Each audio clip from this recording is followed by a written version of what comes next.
IPL सुरू झालं 2008 ला। त्यानंतर 3च वर्षांनी म्हणजे 2011 मध्ये बिहारमध्ये एका मुलाचा जन्म झाला आणि याच मुलाने आता 2025 मध्ये IPL मध्ये क्रिस गेल नंतरचं सर्वात वेगवान शतक झळकावत इतिहास रचलेला आहे। आंतरराष्ट्रीय खेळाडूंच्या विरुद्ध वयाच्या अवघ्या 14व्या वर्षी खेळत असताना वैभव सूर्यवंशीने शतक झळकावलंय आणि याच वेगवान शतकाची सगळ्या प्लॅटफॉर्मवर सकाळपासूनच तुफान चर्चा सुरू आहे। अगदी क्रिकेटचा देव सचिन तेंडुलकर ते हिटमॅन रोहित शर्मा पासून अनेकांनी या वैभवच्या खेळीचं कौतुक केलेलं आहे। इतकंच नाही तर एरवी शांत, संयमी, धीर गंभीर म्हणून ओळखल्या जाणाऱ्या राहुल द्रविडने सुद्धा काल वैभवच्या शतकी खेळीनंतर मैदानात उड्या मारत आपला आनंद साजरा केला। मात्र असा हा चमत्कारी हरहुन्नरी वैभव आहे कोण, तो आला कुठून, त्याची कहाणी काय, या सगळ्या प्रश्नांची उत्तरं आपण या व्हिडिओमध्ये जाणून घेणार आहोत। नमस्कार, मी सिद्धी, आपण पाहताय लोकसत्ता लाईव्ह।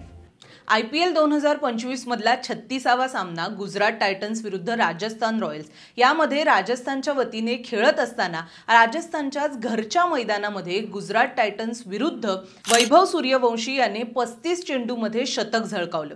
खरं तर जेव्हा सूर्यवंशीने IPLच्या लिलावामध्येच पदार्पण केलं होतं, हीच खरं तर ऐतिहासिक गोष्ट होती, कारण IPL मध्ये लिलावामध्ये सुद्धा पदार्पण करणारा वैभव सूर्यवंशी हा सगळ्यात कमी वयाचा तरुण खेळाडू होता। मात्र इतवरच न थांबता जेव्हा राजस्थान रॉयल्सचा कर्णधार संजू सॅमसन हा दुखापतीमुळे खेळातून बाहेर पडला, तेव्हा मागील 3 सामन्यांपासून वैभवला सामने खेळण्याची सुद्धा संधी मिळाली आणि याच संधीचं सोनं करत अख्ख्या जगातील क्रिकेट रसिकांचं आणि दिग्गजांचं मन वैभव सूर्यवंशीने जिंकून घेतलं। मात्र हा वैभव सूर्यवंशी नेमका आहे कोण, त्याच्या खेळाची सुरुवात कुठे झाली, हेही आता आपण पाहूया। वैभव सूर्यवंशी हा मूळच्या बिहारच्या समस्तीपुरा इथला रहिवासी आहे। 14 वर्ष 32 दिवस इतकं वैभवचं वय आहे आणि याच वयामध्ये त्यांनी हा ऐतिहासिक पराक्रम केलेला आहे। वैभव सूर्यवंशीच्या खेळाची सुरुवात ही खरं तर 5व्या वर्षापासूनच झाल्याचं कळतं। 5व्या वर्षापासूनच तो नेट प्रॅक्टिस करत होता आणि याची सुरुवात सुद्धा वैभवच्या वडिलांपासून म्हणजे संजीव सूर्यवंशी यांच्यापासून झाली।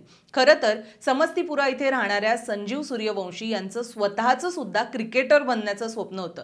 मात्र परिस्थितीमुळे आपले पाय बांधलेले असताना मग शेवटी आपल्या मुलाच्या माध्यमातून आपलं हे स्वप्न पूर्ण करायचं असं संजीव सूर्यवंशींनी ठरवलं। यासाठी वयाच्या 5व्या वर्षीपासूनच ते वैभवला नेट प्रॅक्टिसचे धडे द्यायला लागले। असं म्हणतात की वैभवच्या प्रॅक्टिससाठी सूर्यवंशी यांनी आपल्या घरातच एक जाळी बांधली होती। दिवसाला 600 बॉल्सवरती वैभव सूर्यवंशी हा प्रॅक्टिस करत होता। मात्र आता बॉल टाकण्यासाठी लोक आणायची कुठून, मग यासाठी वैभवने आणखीन एक युक्ती लढवली होती, ती म्हणजे साधारण 16-17 वर्षाचे जे नेट बॉलर्स होते त्यांना प्रॅक्टिस करण्यासाठी वैभव हा आपल्याला चेंडू टाका असं सांगायचा। मग त्यांना रिटर्न मध्ये काय द्यायचं, पैसे देण्याची तर परिस्थिती नव्हती, त्यामुळे वैभव या सगळ्यांसाठी 10 जेवणाचे डबे रोजच्या रोज घेऊन जायचा।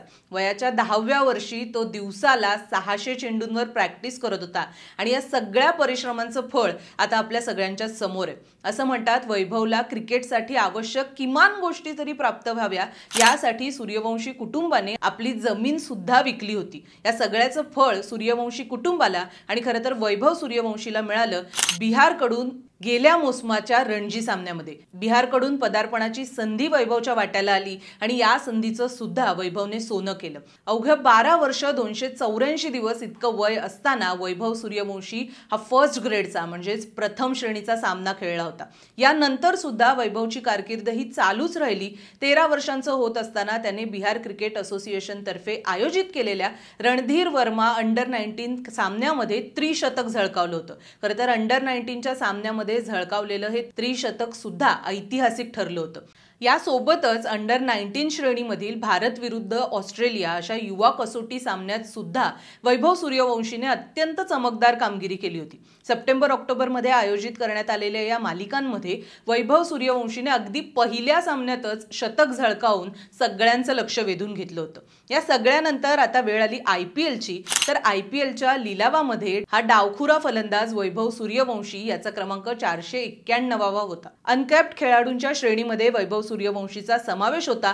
त्याची निवड झाली. संजू सॅमसनला दुखापत झाल्यामुळे त्याला खेळण्याची संधी मिळाली आणि या सगळ्यानंतर काय झालं ते आपण कालच्या मॅचमध्ये पाहिलंच. गुजरात टायटन्स विरुद्ध 201 धावांच्या लक्ष्याचं पाठलाग करत असताना यशस्वी जयस्वालसह दमदार पार्टनरशिप करत वैभव सूर्यवंशीने 35 चेंडूंमध्ये शतक झळकावलं.